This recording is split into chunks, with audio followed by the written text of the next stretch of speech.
పాత సినిమాలు రీ రిలీజ్ల వల్ల కొత్త సినిమాలు థియేటర్లు అనేవి కొంచెం ఇబ్బంది పడుతున్నాయి అని చెప్పేసి ఇంత ముందు కూడా కొంతమంది ప్రొడ్యూసర్స్ కామెంట్ చేశారు. సో ఇప్పుడు ఈ కలేజా రీ రిలీజ్ అనేది మీకు ఎంతవరకు ఎఫెక్ట్ పడింది? క్వశ్చన్ నాకు అర్థం కాలేదు. ఏంటంటారు? పాత సినిమాలు రీ రిలీజ్ అవుతున్నాయి కదా సార్ ఇప్పుడు కొన్ని. సో రీ రిలీజ్ల వల్ల ఆ సినిమాలకు వచ్చినంత ఆడియన్స్ ఇవన్నీ కానీ కొత్త సినిమాలు కొంచెం ఎఫెక్ట్ అవుతున్నాయి అని చెప్పేసి చాలామంది అంటా ఉన్నారు. సో ఇప్పుడు కలేజా రీ రిలీజ్ అయింది, కొంతవరకు అది కరెక్టే, కానీ ఏది మనం ఆపలేం. ఆడియన్స్ పాత సినిమా చూస్తారంటే వెల్కమ్, వాళ్ళు చూస్తారు, తప్పదు కదా. ఇది ట్రెండ్ ఆల్మోస్ట్ ఒక 1 year నుంచి స్టార్ట్ అయింది. అంతకుముందు ఇది ఎవరికి అలవాట్లేదు, ఇప్పుడు స్టార్ట్ అయింది. ఒకళ్ళు చేశారు కానీ ఇంకోళ్ళు చేసి నేను కూడా చేస్తాను మా బెంగాల్ టైగర్ తర్వాత తెలీదు. సో ఇది కొంచెం ఎఫెక్ట్ ఉంటుంది, but we can't help it, అది తప్పదు. ఆడియన్స్ ఇది చాయిస్, వాళ్ళు ఏ సినిమా చూడాలంటే చూస్తారు. పాత అంటే పాత చూస్తారు, ఇప్పుడు కరెంట్ అంటే కరెంట్ చూస్తారు, లేదా ఇంకో దానికి వెయిట్ చేస్తారు.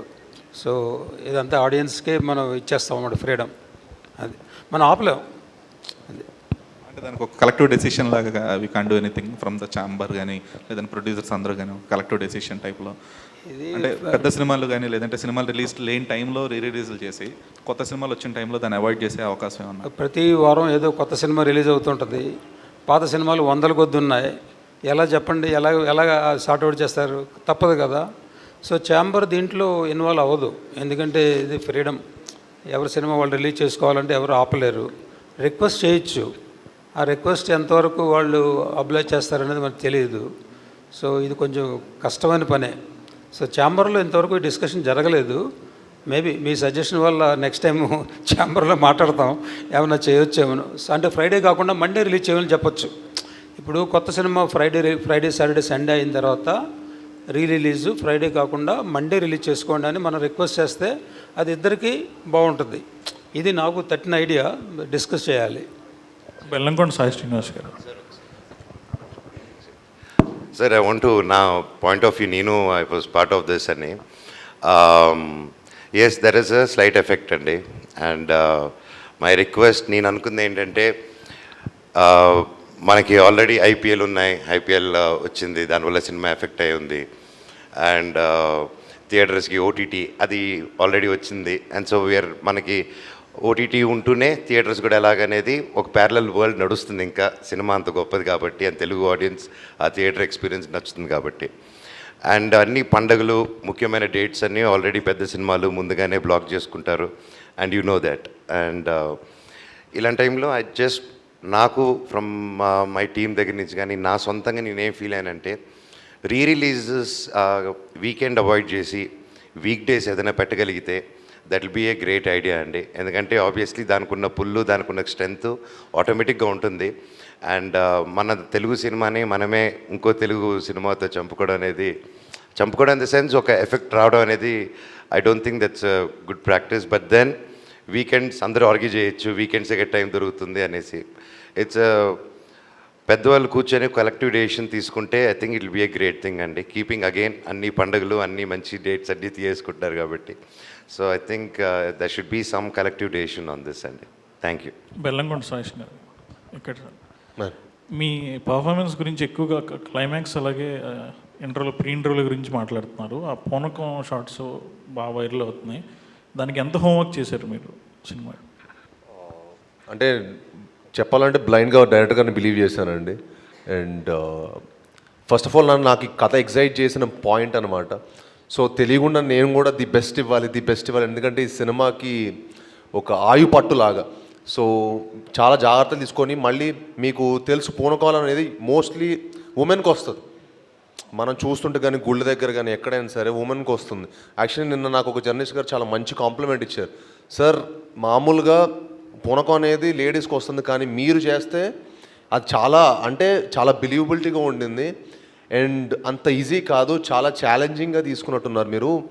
ఎందుకంటే చాలా కత్తుపేద సాధనలాగా అండి. ఏంటంటే అది వెరీ ఛాలెంజింగ్. అటు వెళ్ళకూడదు, ఓవర్పడకూడదు, అటు తక్కువ అవ్వద్దు.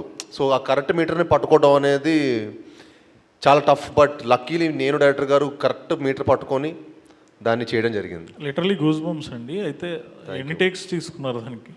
థ్యాంక్ యూ అండి.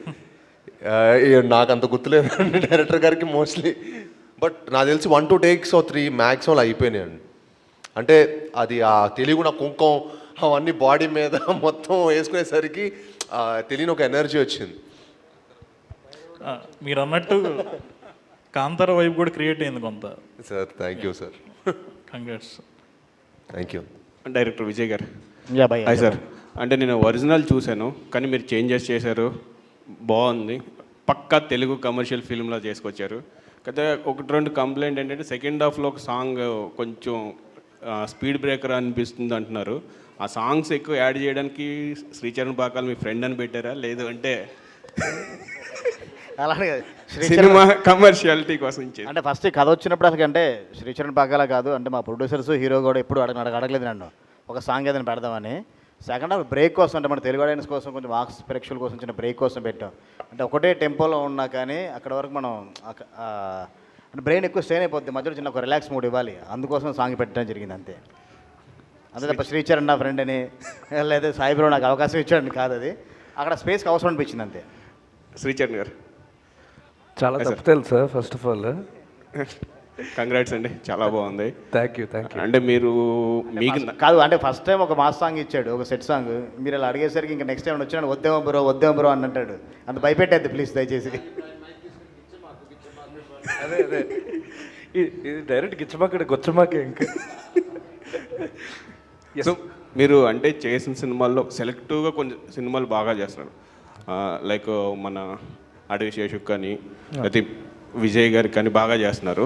సో వీళ్ళిద్దరికీ మీరు బాగా అంత ఎఫెక్ట్ఫుల్గా పెట్టడానికి కారణం? మిగతా వాటికి కూడా అదే ఎఫర్ట్ పెట్టానండి, సేమ్ ఎఫర్ట్ పెట్టాను. కానీ ఇక్కడ ఒక సింక్ అంటూ ఏర్పడిపోయింది కదా, నాందితోటి సింక్ ఏర్పడిపోయింది. సో ఎగ్జాక్ట్గా ఏది కొడితే యూనో తను తీసే విజువల్కి సూట్ అవుతుందో అలా ప్లాన్ చేసి చేయడం జరుగుతుంది. లైక్ వైజ్ అడవి శేష్ తోటి ఆల్మోస్ట్ 14 సంవత్సరాల నుంచి చేస్తున్నాం. సో అది ఆ సింక్ ఉంటుంది. సిద్ధు కూడా. విజయ్ గారు ఇంకొక క్వశ్చన్ అండి, సోషల్ మీడియా ఫాలో అవుతున్నారా? అంటే ఈ మధ్య 2 రోజుల నుంచి కొంచెం అంటే కాంతారా ఎఫెక్ట్ అనిపిస్తుంది. సో ఈ రిఫరెన్స్లు మీకు ముందే వస్తాయని ఐడియా వచ్చిందా లేదా? లేదండి, అంటే డెఫినెట్గా దేనికైనా వస్తాయండి, ఎలాంటి సినిమాకైనా వస్తాయి. అంటే ఆ మూడ్లో చేసినప్పుడు పోనకొంత ఇప్పుడు కాదండి, ఇంతకుముందు చేసినప్పుడు అమ్మవారి సినిమా చేస్తుంటే అది వస్తాయి కదండి. మన కంటెంట్ మనం అంత స్ట్రాంగ్గా చెప్పి మన ప్రేక్షకులను ఎంతవరకు మెప్పించాం అనేది మన మీద ఆధారపడి ఉంటుంది అంతే.